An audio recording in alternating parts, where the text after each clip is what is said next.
Good morning, everyone, and we know that this has been a challenging morning for all of you, and you really need to give yourselves, all of you, an applause first before we start, because you're a credit to the...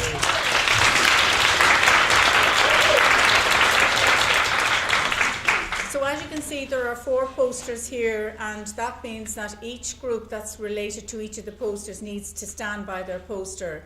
Other students can actually, come around those posters and decide you'd like to hear one of the posters rather than sitting there, because you mightn't be able to hear what's actually going on.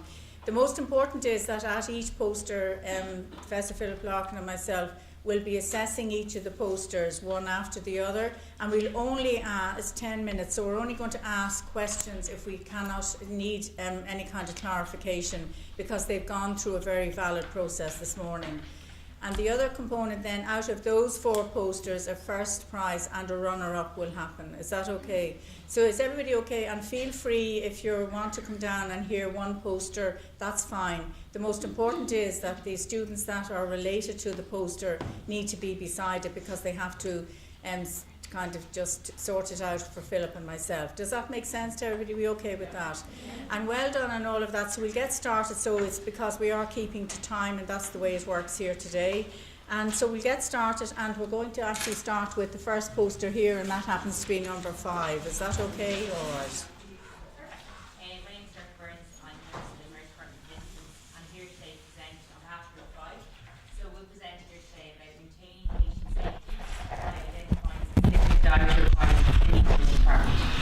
So as a group, we use the CUSP to identify safety issues in the department and try to develop a method of preventing recurrence in the future. Our episode of care involved a 96-year-old lady who had a background history of dementia and dysphagia secondary to stroke. So at baseline, this lady was on a texture C diet, and unfortunately, as a result of several failures I'll discuss in the poster, this lady was given a normal diet, and as a result had a choking episode and subsequently went into PEA arrest. So luckily in this case, ROS was obtained. So the episode of care is important as it identifies complex issues that can happen in emergency departments as a result of issues such as understaffing and overcrowding. I think these are 2 issues that all emergency departments at present are struggling with. So initial assessment and implementation of preventive methods are crucial to reducing risks of choking in the emergency department. And it's very important to have clear and precise communication between all members of the multidisciplinary team. So in this case, there was a communication breakdown between the nursing home and the emergency department, and also between nurses, carers, and patient staff in the department. So these can kind of lead to, it can hinder patient safety and lead to an adverse event such as choking. And we did a bit of background on this topic. It was actually very interesting. We found 2 studies. One was done in 2005, and it looked at 273 people whose deaths were caused by choking. And what was quite worrying is 27% of these people were inpatients in hospital. And the second study was done in 2010, and it looked at the causes of death in elderly people, and it actually linked over 2,000 deaths to choking, of which dementia was strongly linked to both these studies. So I think that just further identifies the relationship between, or the problem with choking in the elderly population. I suppose because it was related to dementia, it links into our episode of care today. So our next step was we did a root cause analysis we did a tree worksheet. So this identified all the latent and active failures that cause this adverse event. So latent failures refer to system failures, and active failures are as a result of human behaviour causing errors. So as you can see here, our 3 main ones were communication, organisation, and lack of labelling. And communication, firstly, the nursing home had inadequate documentation as regards to patients' dietary requirements. So apparently they had sent in a nursing home transfer sheet, but it was illegible. So we weren't able to find out what the patient's dietary requirements were. Secondly, there's a breakdown in communication between carers, nurses, and catering staff in the department. And unfortunately, because the patient eventually couldn't actually communicate for themselves what their dietary requirements were. Organisational, the patient was actually admitted, but unfortunately due to bed shortages, she was still in the emergency department, which was very overcrowded. It was a 16-to-1 nurse-patient ratio, and as a result, the nurse failed to carry out an adequate nursing assessment. And lack of labelling in terms of the catering staff. There was no visible signs or anything to make them aware of the patient's specific dietary requirements. So then the main results of this root cause analysis. Number one, the nursing home's failure to communicate the patient's adequate dietary requirements, and actually they'd sent in a care from they'd sent in a care with the patient. The care was agency and never met the patient before, so wasn't able to give any information on the patient's dietary requirements. Number two, a busy work environment meant that the nurse was unable to carry out an adequate nursing assessment due to her heavy workload. Number three, the patient's inability to communicate due to dementia. And number four, lack of visible signs letting the patient staff, making them aware of the patient's dietary requirements. So then from this presentation, just the main points to take home today. Number one, early and accurate identification of patient's dietary requirements is crucial to prevent further risks of choking in the department. And clear and concise communication between everyone, so between the nursing home and the department, between members of the multidisciplinary team in the department, is important to ensure the patient actually receives the right diet. As a result of this episode of care in our department, we've implemented quite a few changes just to prevent further risks of choking. Number one, we've introduced different coloured trays. So if patients need assistance with eating, they'll get red coloured trays, and if they're independent with eating, they'll get brown trays. So just highlights to everyone who needs the assistance. Secondly, we've adapted the nursing assessment booklet, so it's actually a section that specifically addresses patients' dietary requirements. So when the nurse goes to do the assessment, they're prompted to get this information, whether it's from contact with the nursing home or asking if patients can tell themselves or asking family, etc. And the last thing we've looked at doing is placing signs on the patient's beds, following the nursing assessment, just putting a sign on the patient's bed, a pre-made sign, whether it's saying if the patient is texture A diet, a pure A diet, etc. So anybody in the department can tell, what diet the patient requires. So that's it.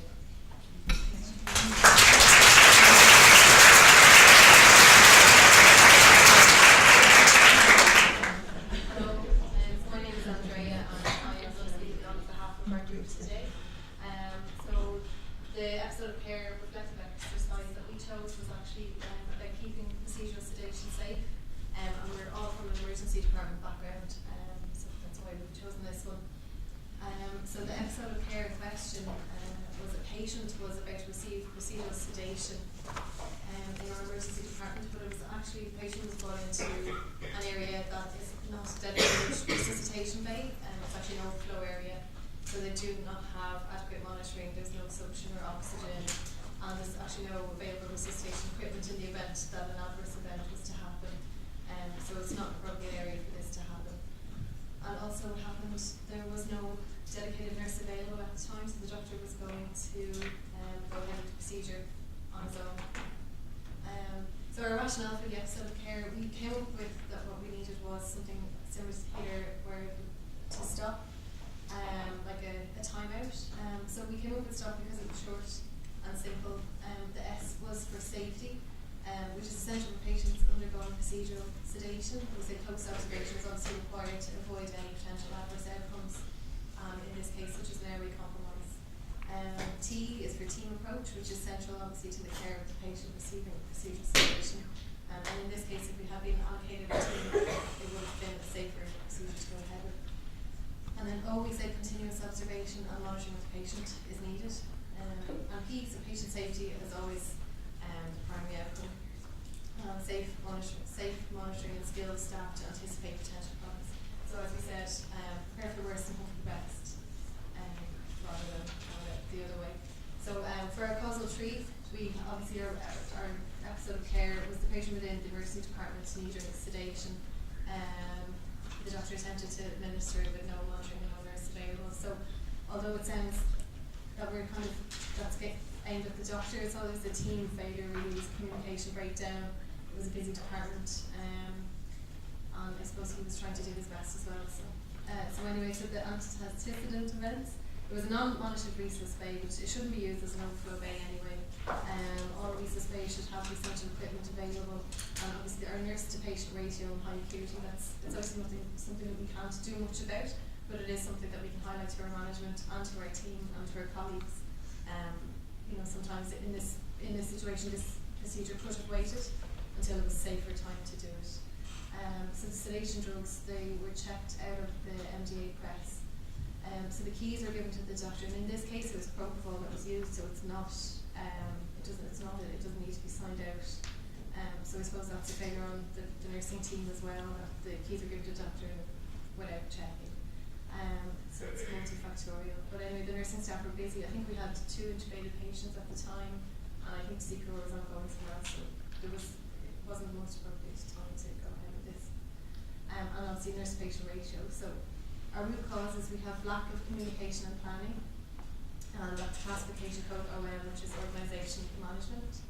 And then OK was organisational knowledge. So in this case, the doctor was new to our department and he wasn't familiar with how things are done or that we assign team roles. And also we have a printable procedural sedation form which is available on the computer. But because this was not easily accessible, because it is on the system and not available in the drawer, maybe that was a contributing factor.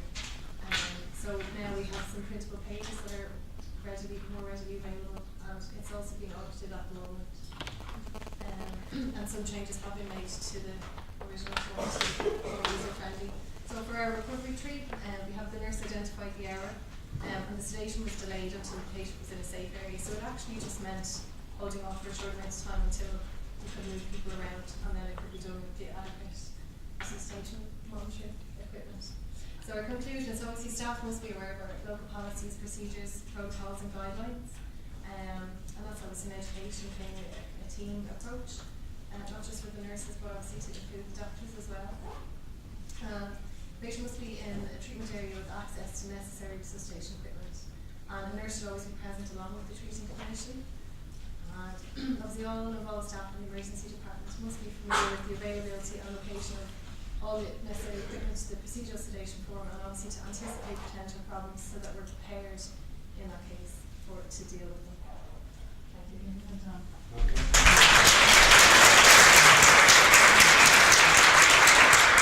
So we chosen our episode to share on the potential extubation. It was an incident that was happened in the hospital. Just to give you a bit of background on the patient before we start, she's 35 years old, new diagnosis of breast cancer, has had a left mastectomy and axillary limb clearance, so her left arm is unavailable for use for IV cannulation due to the risk of lymphedema, which meant that we're limited for intravenous infusions on her right arm. This lady was independent, no past medical history. She came into a very busy oncology day ward where there was a nurse off sick for the day, so that left 1 staff member a day, which left a higher than normal patient ratio. So the lady mobilised to the bathroom after having her pre-medications when she was on her chemotherapy pre-hydration, 100 ml of normal saline over about half an hour or so. So she mobilised to the bathroom and came back. The 2 nurses were going to check her blood return before chemotherapy administration and noticed that there was no blood return. The cannula had tissued and it was actually leaking. So there was the potential for harm. If that would have been chemotherapy, there could have been a vascularization which could have caused necrosis and required plastic surgery referral and a serious adverse event. So we looked at the reasons as to why this could happen, because this is something that could happen in any kind of environment. It could happen in the inpatient unit, any type of cytotoxic administration, and in particular the adverse event would have been worse if it would have been a vesicant. So what happened? The patient was mobilised in unassisted with the drip stand, did not ask for help. When asked why she hadn't asked for help, had said it was very busy and I didn't want to annoy anybody. A young lady, independent, going to the toilet, doesn't want to have to ask anybody for help. It's completely understandable. So it's poor safety awareness. Staffing levels and resources, high patient-nurse ratio. As we know, there was 1 nurse out sick who hadn't been covered, which left everybody with a higher ratio. High service demand, inadequate staffing levels. There's actually no national guidelines to say how many nurses should there be to how many patients in a day ward, and it's been recognised by the National Cancer Control Programme in the reporting of medication safety for oncology nurses. So it's something that really does need to be looked at, and it was highlighted to the management that this is a serious adverse event that could have caused harm. Multiple IV cannulation attempts, poor venous access, as we know because of her previous surgery and treatment, were limited to the 1 arm. Chemotherapy is very difficult on the veins and can cause kind of hardening and bumps. So the patient had refused to have other venous access options such as a portacat because she felt herself that it was going to be another thing after having a mastectomy. Body image is a very difficult area for breast cancer patients, and she felt like it would be another thing and another constant reminder of her breast cancer. cancer and have refused previously. Failure to report the incident, failure to recognise dislodged IV cannula, failure to recall previous instructions regarding IV cannula care. So as you know, when you'd insert an IV cannula, you would tell your patient all the time, let us know if there's any pain or discomfort at the site. If you notice anything untoward with your cannula, please tell us straight away. But the patient had failed to notice that it was actually leaking. It just highlights again the importance of continuous patient education in the oncology day ward setting. So there was actually a recovery event. 2 nurses had checked for blood return prior to chemotherapy administration as a standard protocol, and the nurse identified the dislodged IV cannula. So then a new cannula was inserted that had blood return before treatment was commenced. This has actually been taken back because we're all from different hospitals. It's actually been taken back to a few hospitals that don't have the same kind of procedure before absolutely everything. So they might check before pre-meds and not check before chemotherapy. So it's now checked in other hospitals as well. So it's just highlighted the importance of continuous patient education. That's that. Thank you very much. My name is Dina, I'm working in coronary care unit in Cork University Hospital. I'm just going to discuss the background of the episode of care that happened. So during the National Medication Administration in a critical care area, there were various interruptions due to a very busy environment. There were 2 patients on the ward with the same name. The nurse followed the prescription of the first patient with the same name, and the patient alerted the nurse that he actually didn't take medications at that particular time of the day. So the event was recovered. So we can identify this as a recovery event. So the comprehensive unit-based safety programme encourages autonomy, empowers staff to acknowledge safety issues, and enhances development in the working environment. So the aim of our poster is to learn from defects in practice, to enhance patient safety and quality of care by incorporating sensitivity and examining the science of safety in order to improve safety culture at ward level. So I just want to hand you over to Kate. So I'm working in CC's business, and so I was talking about the antecedents events or why the event actually happened. So as Eva has mentioned, the nurses' medication round was extremely kind of disrupted and interrupted. From doctors, student nurses who were very kind of enthusiastic about things like the patient's feeding regimes or who can I assist, things that are very new to them. And the manager in charge at the time was very much forward about getting the nurse to kind of hurry up and get her to her lunch so she wouldn't kind of delay anybody else. The nurse was clearly very preoccupied with all the distractions. The 2 patients with the same name were in the same room, but she failed at the time because she had all these interruptions and was encouraged to go for break to actually check the prescription against the patient's identification and her focus changed to more of a time issue as opposed to the patient's safety. Hong et al. In 2015 claimed that interdependence may also result in a higher rate of drug errors because the nurse becomes reliant on each other instead of working within their dependent role. So within our culture, it's more so focusing on what the patient or the person is doing for a particular patient as opposed to what she can do to kind of help everybody else. And the fact that her colleagues and her manager felt that she was capable of carrying out multiple tasks at once is something that we need to kind of move away from.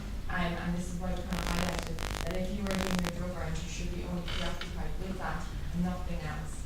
And it just demonstrates the stress at the moment that nurses are kind of continuously being put onto. So I'm going to hand you over to Grace and talk about the recovery event. Hi, I'm Grace. So I'm just going to speak about the green part of the poster, and like the antecedent events, we went through a series of whys. So first of all, the nurse reassessed the medication administration, and why did she do that? Is because the patient alerted the staff nurse that he wasn't due any medications at that time. And then why did he alert her? Is because he had good medication compliance, and that was because he was self-motivated with his own medications, along with previous active nurse patient education, and we strive to incorporate and practice ORM's theory on self-care and just help patients self-administer their own medications. I'm just going to hand it over to CC who's going to discuss the root cause. Hi, I'm CC from the How We Do Business tomorrow. I'm going to discuss about how was the root cause analysis conducted.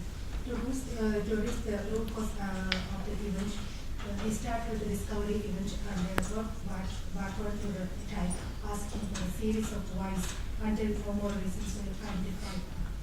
And we identified three main root causes for this incident. First is the unavailable route to separate the two patients. And the second one is the staff adhere to protective medication policy. And the last one is the question of fear. And we'll hand over to Jinsy, she's going to discuss that. I'm Jinsy, I'm working on CUSP. Actually, the root causes we identified and we coded the root causes according to the endowment model from release 2001. So the unavailability of rooms to separate the two same named patients, we coded as OEX, that's the organizational external. It's latent or the failure of organizational level beyond the control and responsibility of the investigating organization. The second root cause, staff did not adhere to protective medication policy. We coded as OK, that is OK and HKK. OK is organizational error, that's the transfer of knowledge. It's a latent organizational failure resulting from inadequate measures taken to ensure that situational or domain-specific knowledge or information is transferred to all new or inexperienced staff. And HKK stands for knowledge-based behavior, that's a human error. It's an active human error. And here the inability of the staff to apply the existing knowledge to the situation, the appropriate situation. The culture of fear is coded as OC and HRC. OC is organizational culture. Here, failures resulting from the collective approach to risk in the organization. And HRC is a human active error. Here, the rule-based behavior and the coordination. Here, there is a lack of task coordination in the healthcare system and in that organization. So I hand over to Lucy to say why you called that. My name is Lindsay. I'm working in since CCA. I'm talking about how we reduce the reoccurrence of diarrhea. So basically, educate the staff nurses about medication safety using team steps approach, choosing the leader, assembling the team, organizing the staff meeting, setting a deadline for achieving outcomes, and also action plan to set out to educate the staff about 10 rights safe drug administration, which would be led by the clinical facilitators in each area. And open and honest communication between senior executives and staffs is in order to promote a change in environment by learning from defects and implementing a productive time during drug downside. And going back to education about the staff, educating the staff about 10 rights of safe drug administration. As we all talk about all 5 rights initially, which is right patient, right route and right time, and right dosement. And the recent nursing article from 2015, which introduces another 5 new rights to consider, which is integrated with multidisciplinary approach supported by the evidence. This idea has been recognized by the National Experiment Center in 2012, which are right to refuse, right knowledge, right questions, right response, and right advice. And so just to avoid distractions and interruptions during the drug round, we could put a do not disturb sign on the drug trolley and just to introduce a drug round tabard. Sorry, we don't do it, sorry, because actually it's 10 minutes or so, is that okay? Just for clarity, Professor Philip Loughlin and myself are just going to collaborate. So we're just going to go out for 5 minutes and we'll come back, so you can just... Literally 5. Literally 5 minutes, yes. Okay, everyone. Okay, so the good news is anyway that the 2 first prize is actually going to go to poster 6.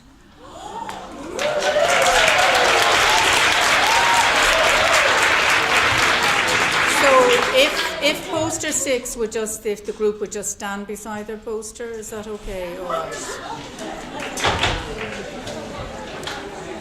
And the runner, okay.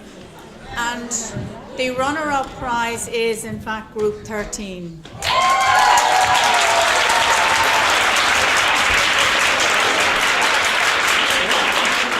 One take-home message here is before any sort of procedure that we do anywhere, it's like if we're going to intubate a patient and we do an RSI, and what we want to try and advocate before any procedure, we stop. Now I know we use pause with different things, but here we're just saying stop, and to identify the safety is of paramount importance. and just making sure that we're prepared for any adverse effects. We also have to, I suppose, like reiterate and highlight the importance of having a procedural sedation form that's accessible, and it's out in paper and an audit, so we can audit it as well. So that's the take-home message from today. So we're saying finally at individual organisational level, patient safety should be a priority. However, time efficiency takes precedence. So the safety of the patient is the main thing over everything else. Excellent.